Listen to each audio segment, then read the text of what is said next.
नमस्ते, कैम छो और स्वागत है आप सभी का आप ही के अपने YouTube channel without any doubt पे। और मैं हूं खुशहाली। तो आज हम देखेंगे कंजक्शन का पार्ट 2।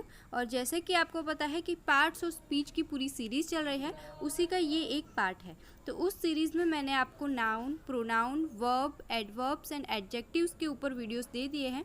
और आज ये जो कि कंजक्शन का पार्ट 2 है। तो चलिए हम स्टार्ट करते हैं आज का वीडियो।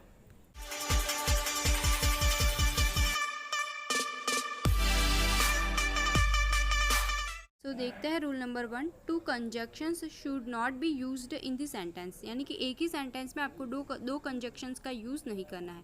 तो एग्जांपल देखिए, दो he worked hard but he failed.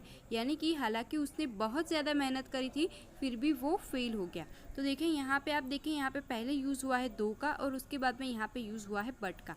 तो ये अगर आपको एक ही सेंटेंस में ये दो कंजक्शंस दिख रहे हैं, इसीलिए ये सेंटेंस गलत होगा, राइट। तो इसको किस तरह से लिखना चाहिए था, दो he worked hard he failed. यानी कि हालांकि उसने बहुत मेहनत करी थी, फिर भी वो फेल हो गया, राइट। तो यहाँ पे अकेले दो का यूज़ हुआ है, फिर भी ये सेंटेंस करेक्ट है। नेक्स्ट देखिए, he worked hard but he failed. उसने बहुत मेहनत करी परंतु वो नापास हो गया। देखिए यहाँ पे भी आपको समझ में आ गया होगा कि यहाँ पे सिर्फ बट का यूज़ किया है, फिर भी ये सेंटेंस करेक्ट है। तो आपको इस तरह से दो कंजक्शंस एक ही सेंटेंस में दिख रहे हैं, तो वहाँ पे आपको एरर मार्क करनी है। So rule number 2 is about doubt and doubtful. तो जब भी आपको सेंटेंस में डाउट या तो डाउटफुल वर्ड दिखता है, तब आपको ध्यान में रखना है उसके साथ आपको इफ़ या तो वेदर का यूज़ करना है। अगर वो अफर्मेटिव सेंटेंस है, यानी कि अगर वो पॉजिटिव सेंटेंस है, तब आपको उसके साथ इफ़ या तो वेदर वर्ड का यूज़ करना है। लेकिन अगर वो सेंटेंस नेगेटिव है या तो फिर इंट्रोगेटिव है, तो वैसे केसेस में आपको दैट का यूज़ करना है। तो एग्जाम्पल देखते हैं, I am still doubtful whether I should accept this job. तो देखिए यहाँ पे आपको समझना है कि ये जो सेंटेंस है ये क्या है, पॉजिटिव सेंटेंस है। यहाँ पे कोई भी नेगेटिव बात नहीं की गई है और ना ही कोई क्वेश्चन पूछा गया है, राइट। तो इसी वजह से यहाँ पे हमने वेदर का यूज़ किया है। तो अगर आप यहाँ पे वेदर का यूज़ करते हो या तो फिर इफ़ का यूज़ करते हो, तब जाकर ये सेंटेंस करेक्ट होगा।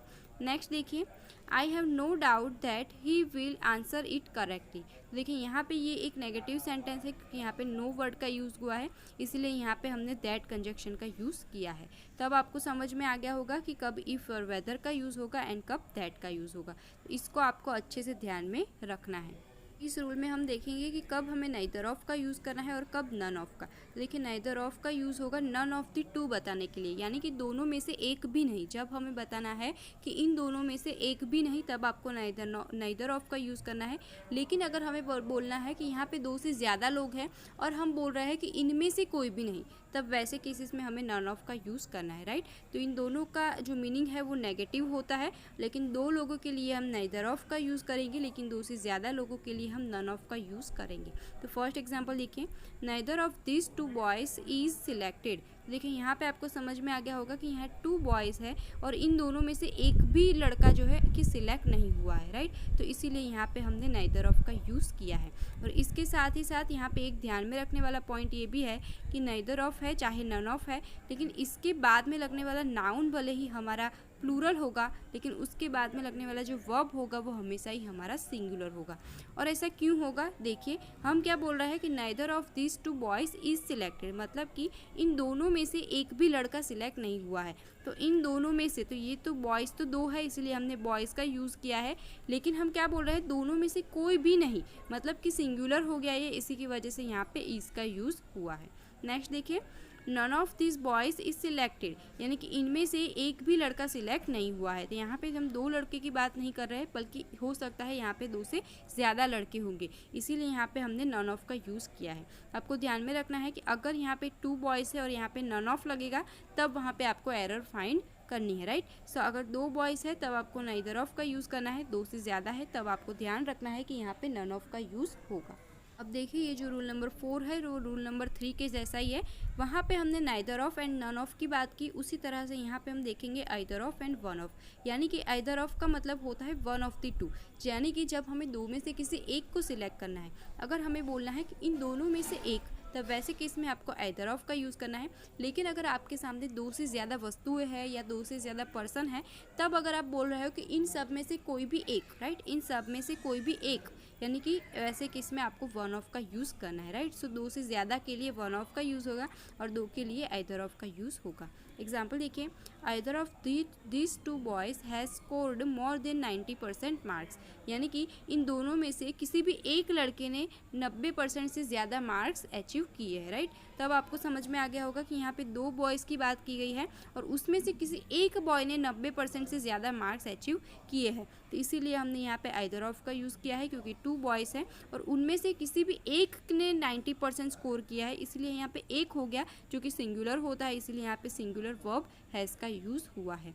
नेक्स्ट देखिए, one of this students has scored more than 90% marks, यानी कि कितने स्टूडेंट्स हैं ये हमें नहीं पता है, लेकिन इन सारे विद्यार्थियों में से एक ऐसा विद्यार्थी है जिसने 90% से ज़्यादा मार्क्स अचीव किए हैं। तब आपको समझ में आ गया होगा कि यहाँ पे दो से ज़्यादा स्टूडेंट्स हो गए, तभी जाके यहाँ पे वन ऑफ का यूज़ हुआ है, राइट। और इनमें से बहुत सारे स्टूडेंट्स हैं, लेकिन उनमें से हम बात को कितने स्टूडेंट्स की कर रहे हैं, सिर्फ एक ही स्टूडेंट्स की बात कर रहे हैं कि एक स्टूडेंट ने 90% से ज़्यादा मार्क्स स्कोर किए हैं। सो अगर एक स्टूडेंट की बात कर रहे हैं तो एक हमारा सिंगुलर होता है, इसीलिए यहाँ पे हमने हैज़ वर्ब का यूज़ किया है जो कि सिंगुलर है।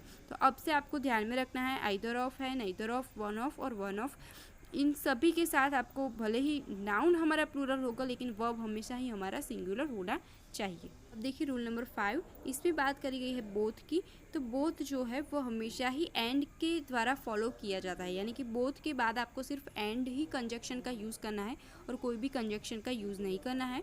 और ये जो बोथ एंड की जो पैर यूज़ होती है कंजक्शंस की, ये सिर्फ और सिर्फ आपको पॉजिटिव सेंटेंस में ही यूज़ करना है। इनका यूज़ ना ही आपको नेगेटिव सेंटेंसेस में करना है और ना ही इंट्रोगेटिव सेंटेंस में करना है। एग्जाम्पल देखिए, both the movies as well as the play were good, यानी यहाँ पे क्या बोल रहा है कि मूवी एंड प्ले दोनों के दोनों बहुत अच्छे थे, राइट। तो देखिए यहाँ पे बोथ का यूज़ हुआ है और उसके बाद में यहाँ पे एज वेल एज का यूज़ हुआ है, जो कि गलत है। जैसे कि मैंने आपको बोला कि बोथ के बाद आपको सिर्फ और सिर्फ एंड का यूज़ करना है।